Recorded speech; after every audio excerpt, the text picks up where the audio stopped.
Hallo zu einer neuen Folge von Gerrits Tagebuch, der Jubiläumsfolge. 80. Folge, ein rundes Jubiläum. Deswegen zeigen wir euch als erstes als Rückblick Folge 1 bis 79 in voller Länge. Nein. Für diejenigen, die noch nicht so oft Gerrits Tagebuch geschaut haben, wir versuchen hier seit 6 Jahren im Monaco-Abschnitt auf 21 Meter Länge mit Höhenunterschieden ein ganz realistisches Formel-1-Rennen zu zeigen. Mit Überholmanövern, wo kein Rennen dem anderen gleicht, mit Sound und Live-Übertragung über kleine Videoscreens hier, wie bei der echten Formel 1. 6 Jahre jetzt schon. Und als Running Gag war ja eigentlich immer so, gar nicht gewollt, aber es ist so entstanden. Ich zeige euch vielleicht nächstes Mal die ersten fertigen Straßenplatinen, wo wir halt große Probleme hatten, seit über 2 Jahren schon, einen Hersteller zu finden, der sie uns herstellt. Und 2 Stück sind da. Und sie sind eingebaut. Und ich werde sie gleich mit euch testen.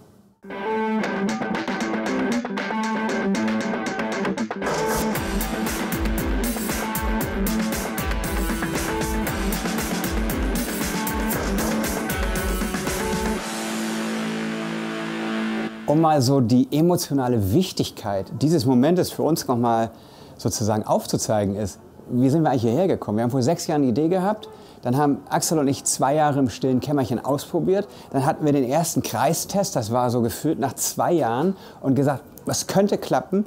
Dann haben wir vor über 3 Jahren hinten gesessen und haben überlegt, wie kriegen wir denn diese Steuerplatine, die Straße ist ja die Steuerplatine, gebogen und auf 21 Meter Länge und waren ganz zuversichtlich, alles klar, wir haben's. Jetzt muss nur noch ein Hersteller uns das herstellen, haben Anfragen gemacht, ja, kein Problem, das sind ja 6 Lagen, ja, kein Problem, machen wir täglich, kriegt ihr. Und da haben wir gedacht, dass wir schon vor über 2 Jahren hier diese Strecke eingebaut bekommen und dann eigentlich erst wissen, ob es funktioniert oder nicht, aber es dann natürlich testen. Dann gab es die Probleme, dass der erste Hersteller sagte, kriegen wir nicht hin, der zweite chinesische Hersteller in dem Fall, eigentlich Marktführer fast in dem Bereich, haben nach einem Jahr aufgegeben. Der deutsche Hersteller, das habt ihr nicht so mitbekommen, das habe ich nämlich gar nicht verraten, hat auch im Sommer gesagt, wir wissen gar nicht, ob wir das hinbekommen, aber sie haben es hinbekommen. Ganz viel Handarbeit, das haben wir auch nicht erwartet, deswegen kriegen wir jetzt momentan gefühlt alle 4 Wochen eine Platine. Wir hoffen, dass das noch schneller geht, weil wir haben noch insgesamt 22, die noch fehlen, aber wir haben hier 2 Platinen, mit denen wir testen können. Die sind eingebaut, sie sind verkabelt, sieht fett aus unter der Anlage. Kann man sich ungefähr vorstellen, wie es am Ende aussehen wird, wenn hier 24 Platinen eingebaut sind. So, jetzt kommt ein Schritt, den ich mir eigentlich wünsche, dass wir ihn irgendwann nicht mehr machen müssen. Ich möchte, dass wir am Ende einfach das Auto auf die Strecke schmeißen oder stellen und dass das Ortungssystem, wo Stefan ja gerade intensiv dran arbeitet, was ich ja auch in der letzten Folge von Gerrits Tagebuch mit ihm zusammen mal vorgestellt habe, das Ortungssystem zusammen mit den 96 Steuerplatinen hier unter der Anlage und den ganzen Mikroprozessoren sich unterhält und mir, dem Hauptsteuerungsprogramm, nur mitteilt, wo exakt sich ein neu aufgestelltes Auto befindet. Geht noch nicht, weil das Ortungssystem nicht fertig ist. Also muss ich jetzt ganz exakt wissen, hier ist das Halbach-Array. Das hatte ich auch schon mal in einer der Folgen von Gerrits Tagebuch oder wahrscheinlich in ganz vielen erklärt. Das muss hier draufgestellt werden und ich muss exakt wissen, wo es sich befindet. Das merke ich mir jetzt. Stelle diese 3 Autos und da ich gerne mit 4 fahren möchte, noch ein Safety Car mit dazu und merke mir exakt, wo sie stehen. Und jetzt kommt der Moment, wo ich auch das erste Mal so richtig live ausprobieren kann, ob das mit meiner Software eigentlich auch funktioniert. Dafür muss ich dem Programm erstmal beibringen, wo exakt die Autos jetzt hier stehen. Ideal wäre es ja, die Software sieht, da ist ein Auto und fragt mich nur noch, hey, ich habe da ein Auto, welches ist das? Ist noch nicht der Fall, wir haben noch gar keine Rückmeldung, also muss ich das jetzt da alles eingeben. So, ich brauche jetzt von der großen Steuerungssoftware nur einen ganz kleinen Ausschnitt, deswegen habe ich mir alle meine Hilfefenster da jetzt mal so hingestellt. Aber jetzt geht es um das Wichtigste. Ich muss leider ja noch der Software exakt auf die Leiterbahn genau sagen, und die sind 0,7 mm in beide Richtungen nur dicht beieinander. Ich muss es auf exakt die richtige Leiterbahn hier aufstellen. Das habe ich mir aber eben gerade gemerkt. Also stellen wir Auto 1 genau dahin,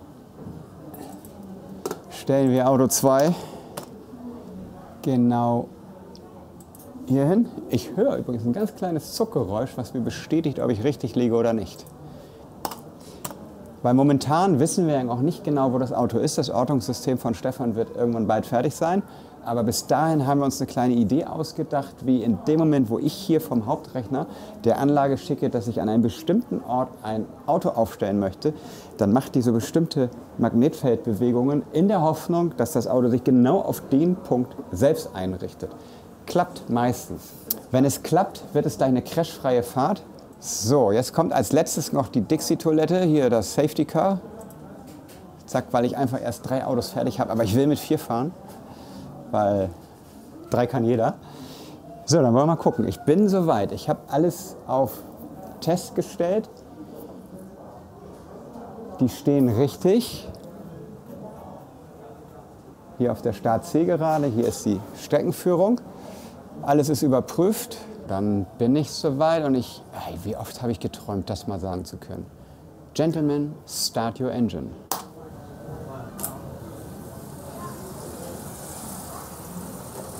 Tsch.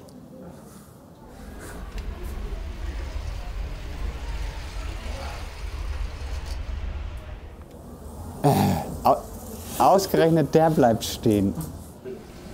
Ja, das ist für mich echt ein ganz besonderer Moment nach so vielen Jahren und es macht so viel Vorfreude auf das, was jetzt als nächstes kommen wird.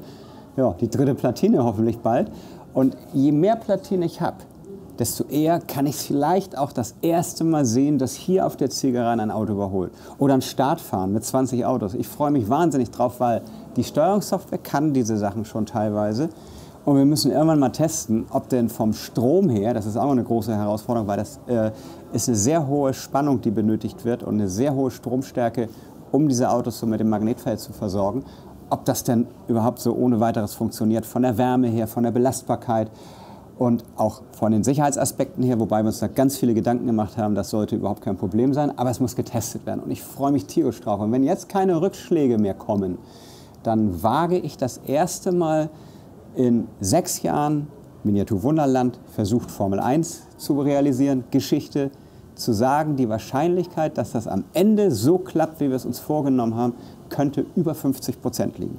Das war auf jeden Fall also wirklich Hoffnung machen. Es ist noch sehr viel Arbeit, also vor allen Dingen für den Leiterplattenhersteller, weil die ja bemerkt haben, dass sie da größtenteils die Arbeitsschritte mit der Hand machen müssen und leider jede zweite Platine ein zweites Mal machen müssen. Das ist, aber die geben nicht auf, da bin ich auch ganz glücklich drüber und nochmal ein fettes Dankeschön. Und dann hoffe ich, dass wir bald hier fahren. Bevor ich euch jetzt sozusagen entlasse mit noch ein paar schönen Impressionen von ersten Fahrversuchen, möchte ich euch noch was anderes zeigen. Kommt mal mit. Ich bin mal schnell in den Rio-Abschnitt, wo wir uns wirklich in den allerletzten Zügen befinden, umgezogen, weil wir sind alle so stolz auf den Karneval.